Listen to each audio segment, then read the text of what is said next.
O God, this is a branch sprung from the tree of thy mercy. Through thy grace and bounty, enable him to grow, and through the showers of thy generosity, cause him to be a verdant, flourishing, blossoming, and fruitful branch.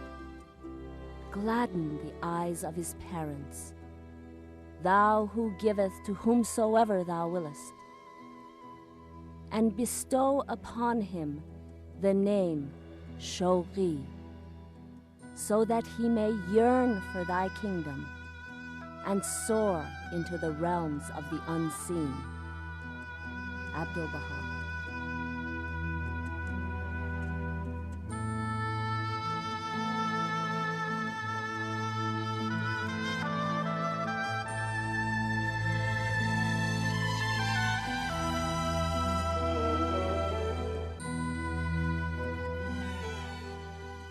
The family of Abdul-Baha lived for decades amidst the severe privations of the prison city of Akka. It was a hard life for anyone, especially children. Many died, including the sons of Abdul-Baha. Thus, there must have been happiness in the household on March 1st, 1897, when Abdul-Baha's eldest daughter, Ziaya Khanum, and her husband Mirza Hadi Shirazi Afnan gave birth to their first son. The child was given the name Shoghi, the one who yearns. As a young child, Shoghi Effendi was small, sensitive, and intensely active. His mother often had cause to worry over his health, but he grew up to have an iron constitution, which, coupled with the phenomenal force of his nature and willpower, enabled him to overcome every obstacle in his path. Shoghi Effendi was reared in the house of Abdul-Baha in Haifa and received the best education possible. Under Abdul-Baha's supervision, he attended the Jesuit school, the most reputable in the city. Unhappy there, he transferred to the Syrian Protestant College, later known as the American University of Beirut, graduating with a Bachelor of Arts degree in 1918. As a young scholar, one of Shoghi Effendi's greatest interests was geography. He became a prolific maker of maps, a talent which he later used to chart the progress of the cause throughout the Western world. In the spring of 1920, Shoghi Effendi left Haifa for England, where he studied at Balliol College, Oxford. During his time at Oxford, he distinguished himself as a peerless scholar of English. His translations of the sacred writings from Persian and Arabic attain a standard which will never be surpassed. In frequent letters written to Abdul-Baha, Shoghi Effendi described his desire to serve the faith, saying, "I am directing and concentrating all my efforts on my studies and doing my utmost to acquire that which will benefit and prepare me to serve the cause in the days to come. My hope is that I may speedily acquire the best that this country and this society have to offer, and then return to my home and recast the truths of the faith in a new form, and thus serve the holy threshold." While in England, Shoghi Effendi often visited the Baha'is of Manchester, one of England's earliest Baha'i communities. When not in school, he would return to Haifa and spend time with his beloved grandfather, serving as a secretary and translator of his tablets. During these visits, Shoghi Effendi met with many pilgrims and distinguished Baha'is who spoke of the progress of the faith in both the East and the West. Amatul Baha Rahia Khanum shares her memories of Shoghi Effendi. The guardian was always very dear to the heart of Abdul-Baha. He was his eldest grandson, and of course the first will of Abdul-Baha, because he wrote 3 wills, what we call the will and testament of Abdul-Baha. It's in 3 different sections. And very early, I think the first intimation of the guardianship, if I remember, was when Shoghi Effendi was about 12 years old. But then, of course, nobody knew. This was very secret. You know, Abdul-Baha, I don't think many of the Baha'is realize Abdul-Baha had some sons. Some of them died in infancy, and one son died, I think, when he was 3 or 4 years old. And then he was left with these 4 daughters, and 3 of them married, and one of them never, the fourth one also married but never had any children. 3 of them had children. And he had 13 grandchildren. And Shoghi Effendi was the eldest grandchild from the eldest daughter of Abdul-Baha. And of course, he showed what it says in the Will and Testament, that the child is the secret essence of the sire. And Shoghi Effendi showed in himself these characteristics that were inherited from the master. In other words, there was no doubt about it, that he was a different type from the others, different caliber. And he was very, very heartbroken, you see, after the passing of Abdul-Baha. The master died when he was in London. I don't know whether the Baha'is realized to what an extent it affects him. Tudor Pole, who was an Englishman, a great friend of the master, an admirer of the master, sent for Shoghi Effendi from Oxford to come to London. And he had received word from Haifa, because he was the correspondent for the Baha'is in England, that Abdul-Baha had passed away. So he sent for Shoghi Effendi to come and tell him this. And the guardian was in his office, and for a moment he went, as I understood, into another room. And lying on the table, right, so to speak, in front of his eyes, he didn't make any effort to poke his nose around, but he saw this cable with the word Abdul-Baha in it, and he said that Abdul-Baha had ascended, you see, and he fainted. Tudor Pole came into the room, and the guardian was unconscious on the floors. It was such a terrible, terrible shock to him. Well, that was shock number 1. Then shock number 2 was when they read the Will and Testament, which, as I said before, he anticipated that as eldest grandson, he might be asked to read the will, to open it, break the seals. He found that he had been made it, so to speak. He was the head of the faith and the successor of Abdul-Baha. And he had a terrible time coming to terms with that. And I think that the mountains meant something to him. He could commune with his own spirit, I suppose. I don't know. I wasn't in him or with him. But I suppose he had to come to grips with it. He had to commune with his own spirit and find a way to go back to Haifa and face the responsibility of a whole Baha'i religion that depended on his guidance as a successor of Abdul-Baha, which is a terrific thing, you see. And he fled from it more than once, literally fled from it. They had to come and beg him. The greatest holy leaf sent for him and begged him to come back. I can remember when my mother and I said goodbye to Shoghi Effendi, and he called us to his bedroom. And he was lying in bed, and it was just the thing I can remember. He was this young man, and nothing but eyes. He was so wan, you see, and worn out with this shock that had come to him, and the terrible responsibility, and the beginning of fermentation amongst the covenant breakers, you see. It never left the Baha'i faith. Thank heaven the House of Justice hasn't had this problem, but up till the end of the guardian's life. The Bab had defection, Baha'u'llah had defection, Abdul-Baha had defection to deal with, Shoghi Effendi had defection to deal with, you see. And it just prostrated him. And he told my mother and me, he said, you know, Mrs. Maxwell, I can't stand it, I'm leaving. And as I say, more than once, he literally fled to the mountains of Switzerland and walked in the wilderness, I suppose, trying to come to grips with his grief and with his responsibility.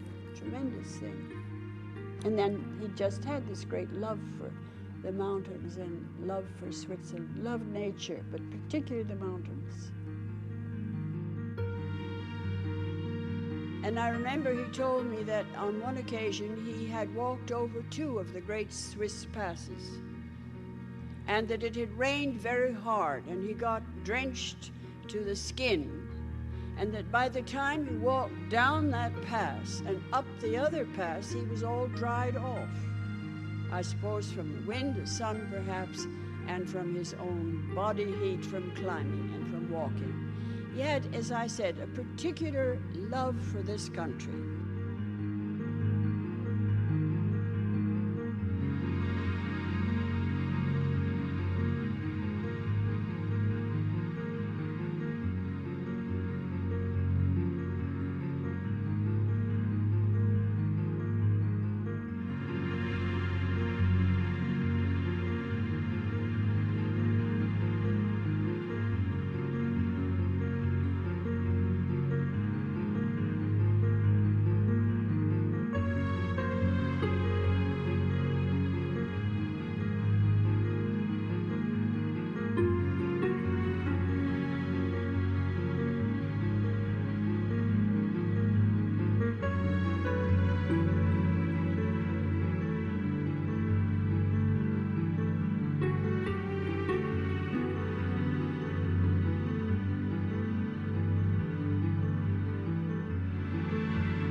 The history of this building is really extraordinary.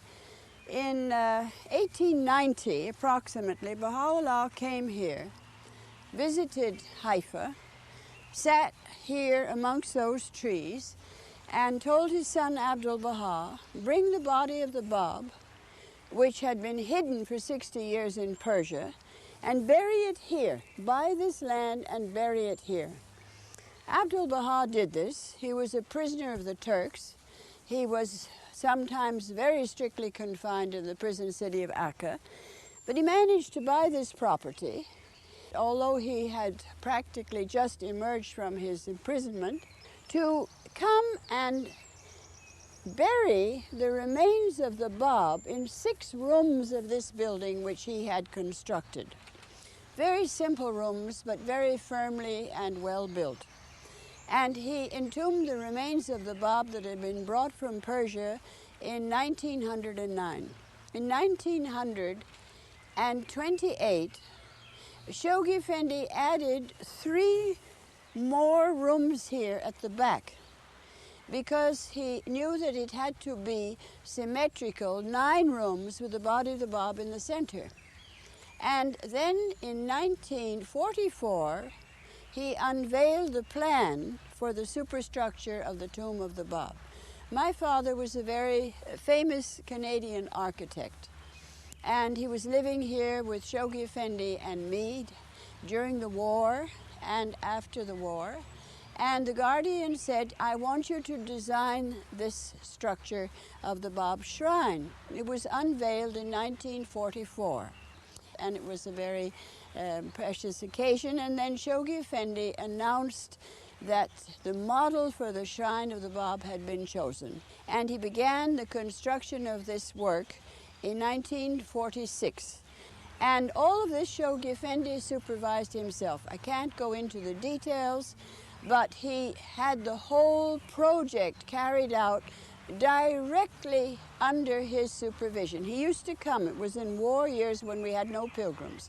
He used to come and stand here and direct the laborers with the excavation. We even had our own railway in front of the shrine to fill the dump in at the other end. But eventually this wonderful building was finished in 1953.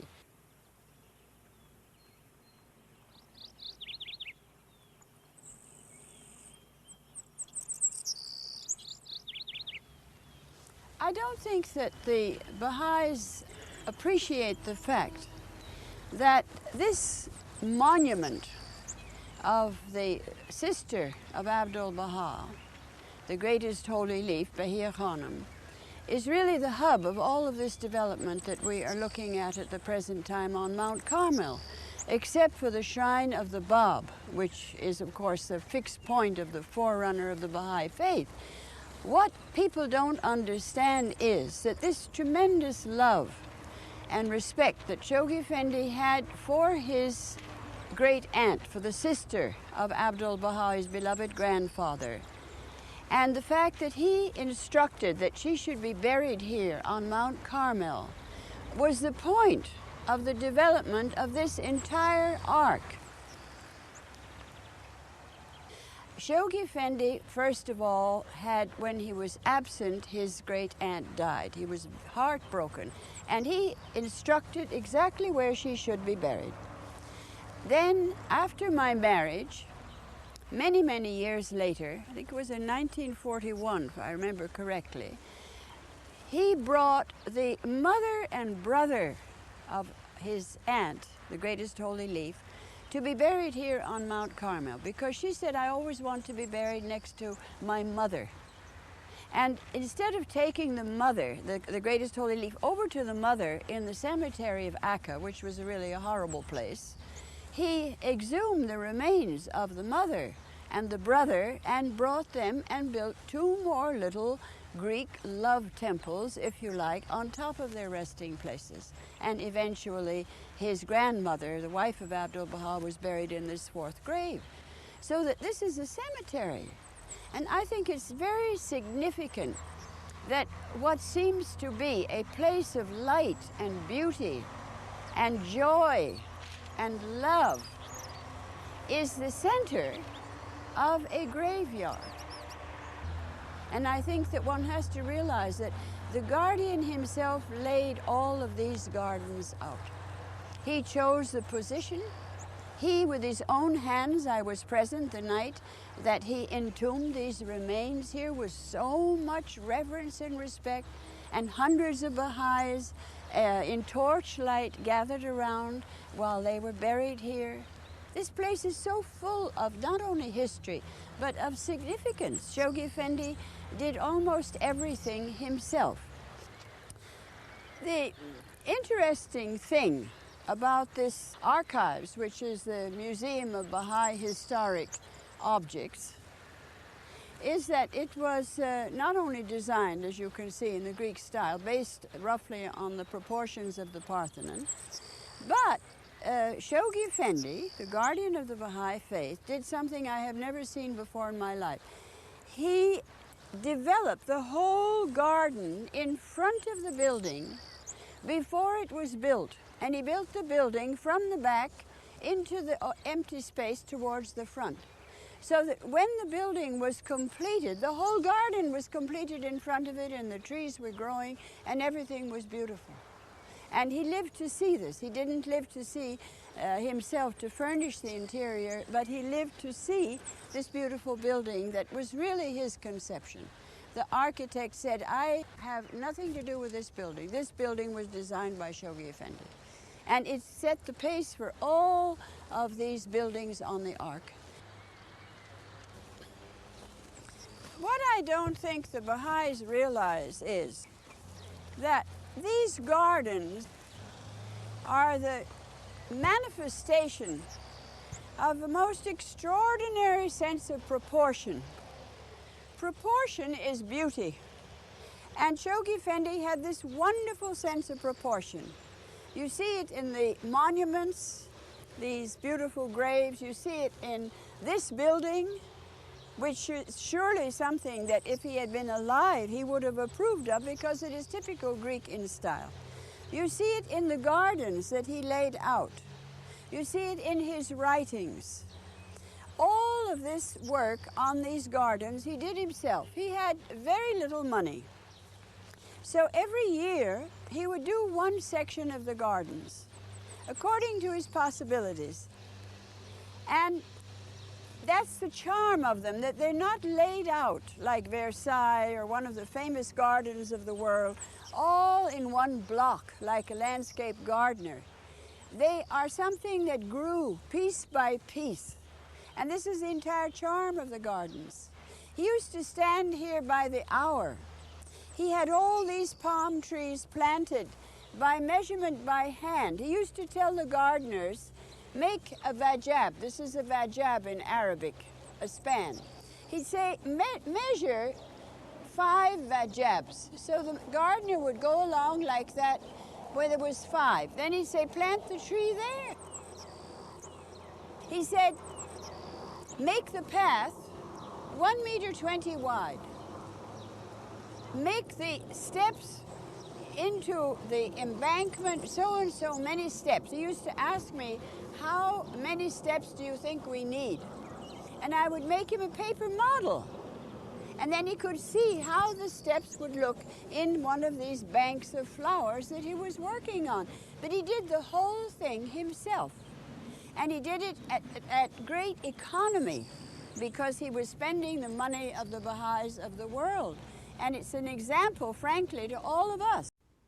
I think that obviously the greatest holy leaf after the passing of Abdu'l-Baha, probably more than anybody, certainly more than his own family, I mean his intimate members of his family, realized the importance of the guardian.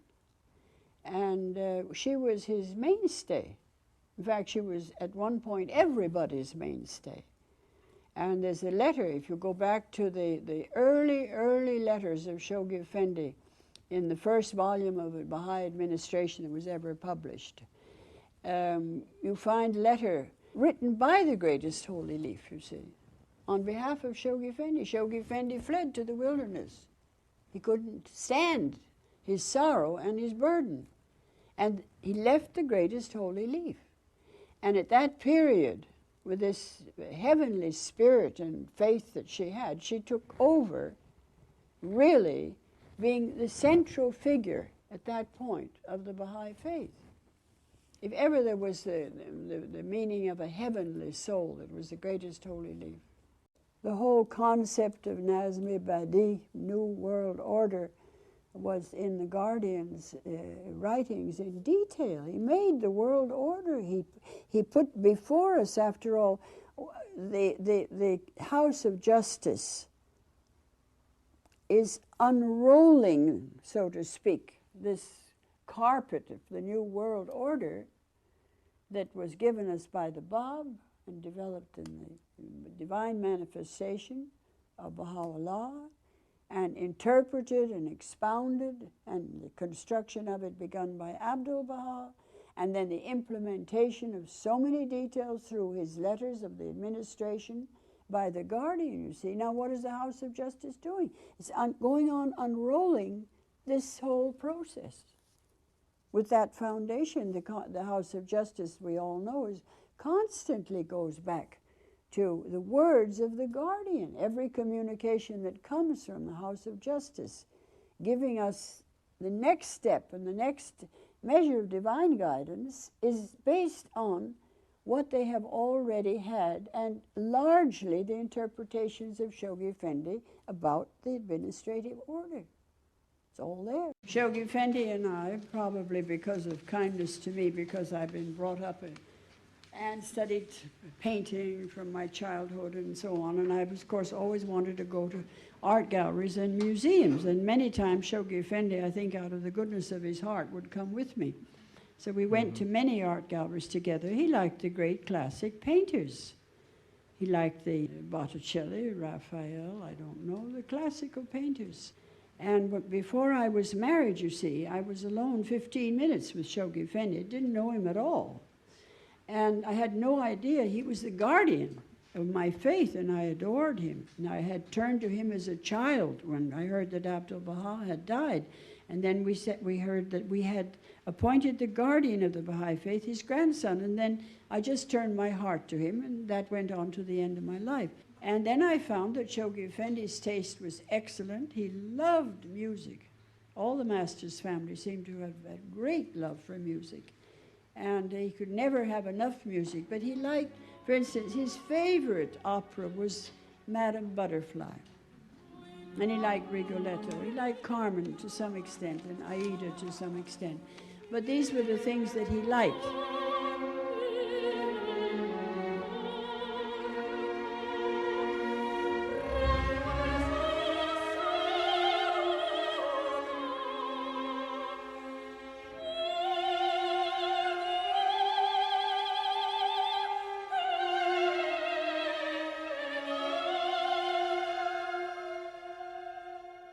The thing that made Shoghi Effendi happy all the 20 years that I was with him was just pure and simple the victories in the Baha'i faith.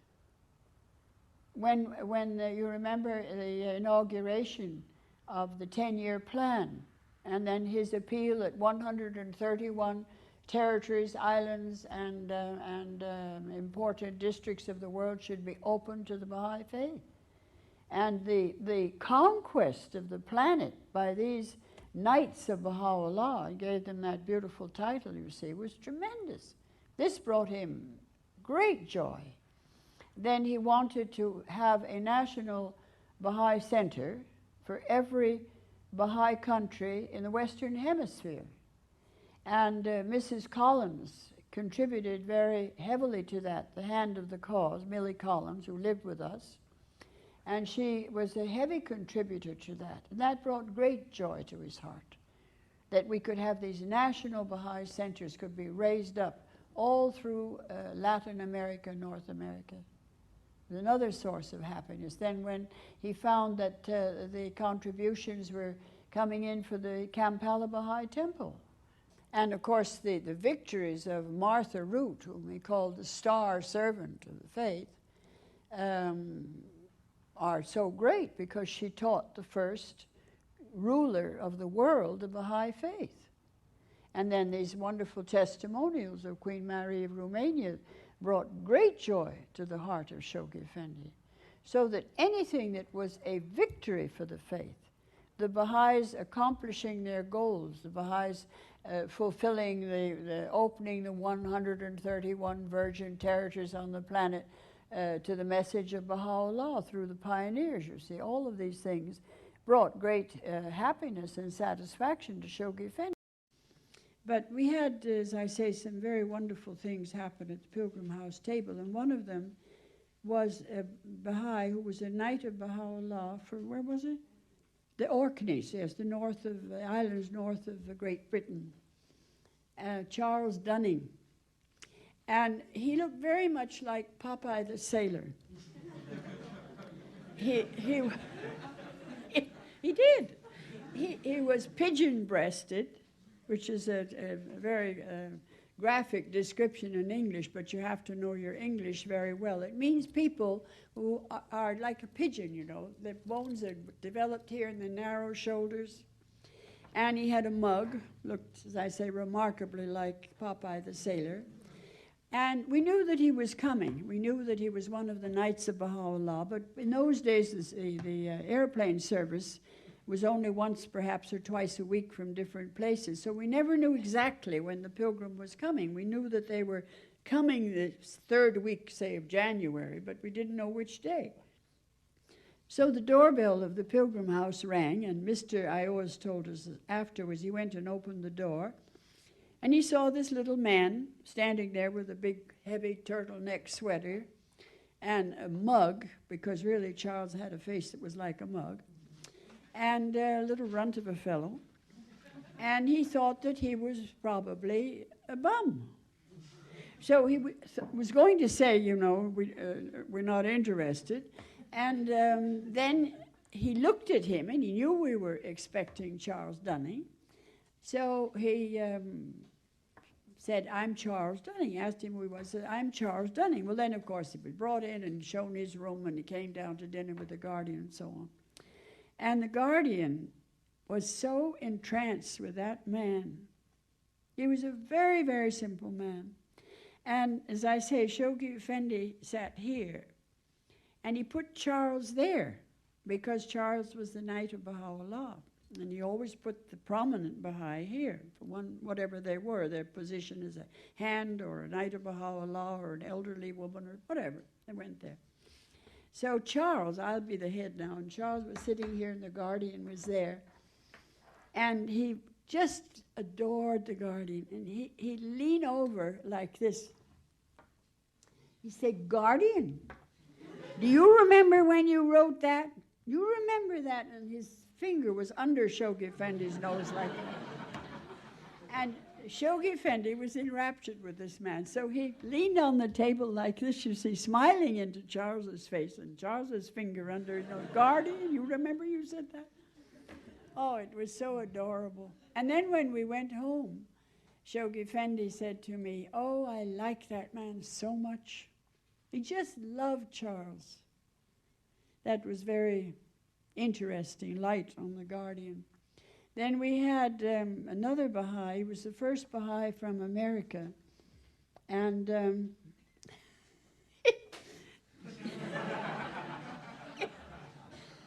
his name was Larry Hautz. And he was of German background, an American. And he was an insurance man, and a very successful one. And he was a member of the National Assembly of the Baha'is of the United States and Canada at that point. And Shoghi Effendi sent a cable to the American NSA saying, "Inform the Baha'i world," because they were the correspondent for all these cables, except direct messages in Persian to Persia. But the whole outlet for the Baha'i world was American NSA. So he said, inform the Baha'is that the door of pilgrimage is open. Well, Larry, being a member of the assembly, got terribly excited, and he went immediately and sent a cable asking for the privilege of pilgrimage. And then the phone rang a couple of days later, and the Western Union and Telegraph Company said, "We've got a cable for you from Haifa." He said, wait a minute. And he went and he got a pad and a pencil, and he told his wife to get on the second telephone upstairs so she could hear this wonderful message from Haifa. And he said, "All right, now read it to me." It was addressed to Mr. House and so on. It said, "Welcome, Shoghi."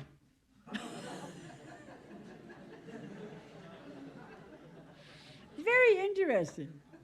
I mean, this was the Guardian, you see. Instead of saying a long speech in one paragraph because you're the first, he just said, "Welcome, you're welcome."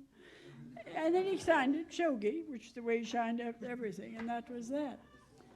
But it was really marvelous. So Larry came, and he had on a tie that was a style in America. They had these very, very big ties in those days, very wide ones. And this was hand-painted. And it was a painting of an Arab in the desert sitting under a palm tree. Well, it was.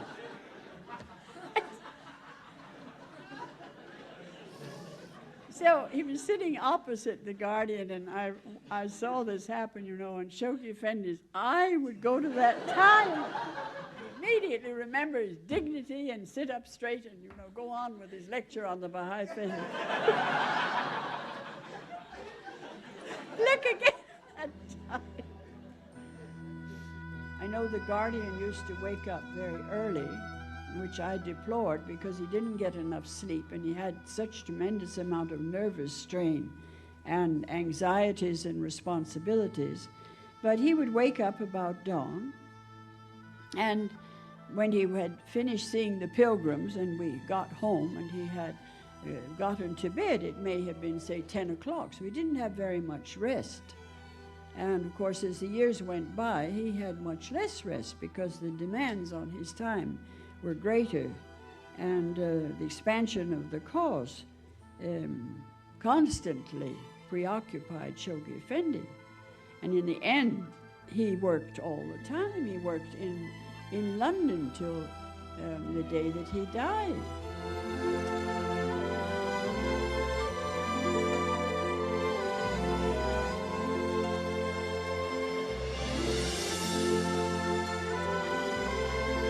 جمال الله البهی الأبهار. 100 years ago, this time, the blessed beauty, he announced, all lovers of the divine countenance, where are ye? How earnestly we wish that the beloved Shoghi Effendi were with us. I feel that Shoghi Effendi is watching us now.